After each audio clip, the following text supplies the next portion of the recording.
and lighted the largest cigarette end from one of the many ashtrays scattered about, and went off to his next job.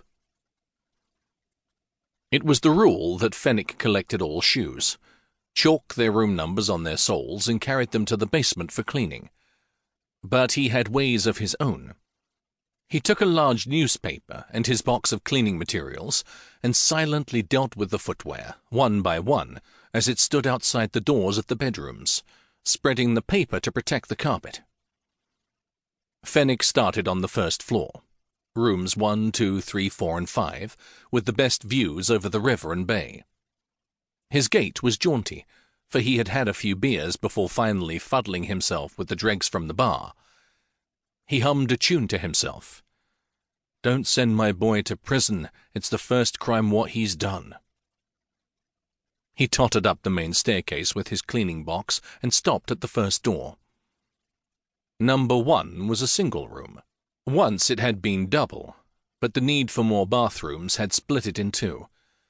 Outside, on the mat, a pair of substantial handmade black shoes.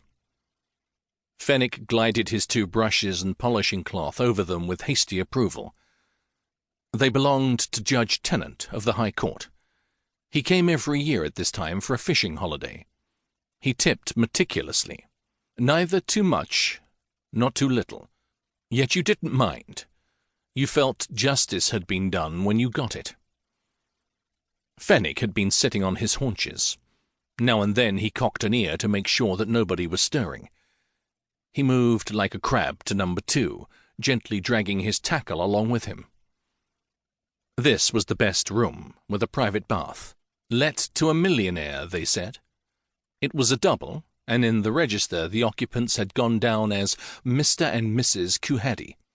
All the staff, from the head waiter down to the handyman who raked the gravel round the hotel and washed down the cars, knew it was a lie. The head waiter was an expert on that sort of thing. With 30 years' experience in a dining room, you can soon size up a situation. That was how they knew about the honeymoon couple in number 3, too. Outside their door was a pair of new men's brogues and some new brown suede ladies' shoes.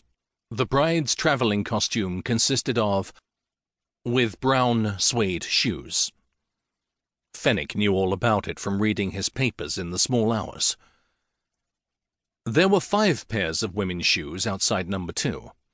Brown leather, blue suede, black and red tops, light patent leather, and a pair with silk uppers, all expensive ones. 5 pairs in a day! Fenwick snarled and showed a nasty gap where he had lost 4 teeth. Just like her. He cleaned the brown, the black and red, and the patent uppers with the same brushes for spite.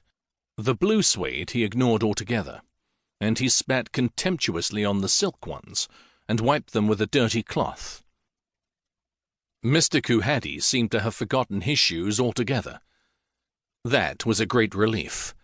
He was very particular about them. Lovely handmade ones and the colour of old mahogany, and you had to do them properly or he played merry hell. Mr. Cuhady had blood pressure, and Mrs. Cuhady didn't seem to be doing it any good. The magnate was snoring his head off. There was no other sound in number 2. Fenwick bet himself that his partner was noiselessly rifling Cuhady's pocketbook.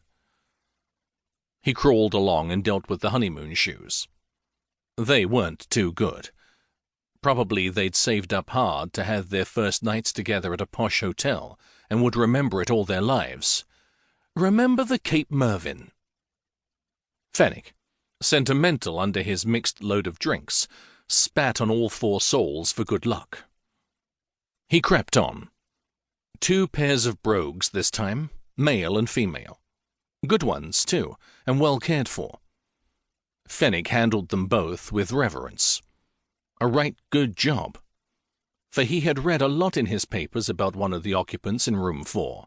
An illustrated weekly had even interviewed him at Scotland Yard and printed his picture. On the other side of the door were 2 beds, separated by a table on which stood a reading lamp, a travelling clock, and 2 empty milk glasses. In one bed a good-looking middle-aged woman was sitting up, with a dressing-gown round her shoulders.